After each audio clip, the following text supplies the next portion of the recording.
Je n'ai pas fait d'école de beaux-arts, j'ai plutôt pris une orientation beaucoup plus dessin technique. À cette époque-là, vers 13-14 ans, on essayait de trouver un petit peu quel métier on voulait faire. Mon activité, c'est que j'étais salarié dans des sociétés qui faisaient justement des vues éclatées. J'ai travaillé dans 2-3 maisons. Et le dessin dans la peinture, vous soulevez un problème que j'agite souvent, parce que pour moi, le dessin dans la peinture, c'est une évidence, je dirais, absolue. Le travail de Michel, c'est avant tout sa grande dextérité qu'il a acquise dans le dessin, mis au service de l'aquarelle. Alors pourquoi ce déclic et pourquoi passer comme ça, se trouver ce hasard d'une rencontre en quelque sorte avec une matière, je dirais que c'est presque de l'ordre du sensuel quoi en fait, parce que c'est le plaisir du toucher, autant les pâtes de peinture à l'huile et d'acrylique sont des pâtes épaisses, autant l'aquarelle c'est quelque chose de très fluide. Il y a souvent le soleil et les ombres que je déplace un peu.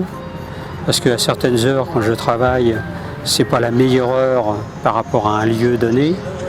Et donc je change l'orientation de mon soleil en mettant, par exemple ici, j'ai le soleil qui vient de ma droite.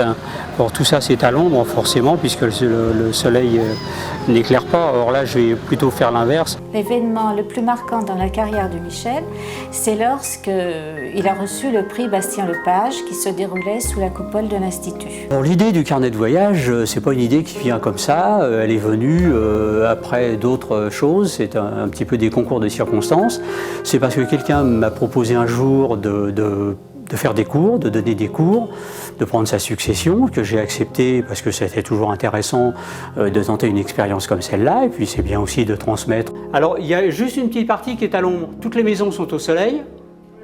Après le pont, c'est au soleil, mais entre l'angle là, il y a un angle de maison, et ici, dans ce coin-là, on a les maisons qui sont à l'ombre. Hein, vous penserez à ça. Ça vient jusqu'à là, grosso modo.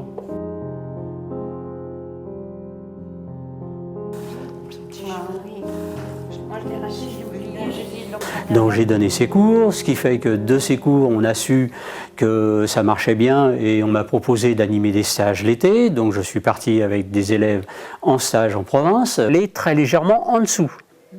La faîtière de la maison au pan de bois vert est un peu en dessous l'angle de la maison qui est devant nous. Oui. Donc il part là, voilà. L'écriture a toujours été pour moi je dirais mon violon d'Indre. Je ne veux pas dire que si je pouvais vivre de ma plume, j'abandonnerais mes pinceaux, mais c'est peut-être beaucoup dire, mais j'ai toujours aimé écrire, donc le carnet de voyage permet un peu de joindre les petits textes, au moins un peu de texte à la peinture. Ce qui me fait plaisir, c'est que beaucoup de gens me disent qu'ils ont acheté mon premier carnet de voyage un peu quand ils étaient comme ça en voyage, ils sont tombés sur un de mes livres parce que les aquarelles leur plaisaient bien, mais après ils surveillent pour acheter les autres parce que les textes leur plaisent bien. Alors ça c'est vraiment quelque chose qui pour moi est un grand compliment.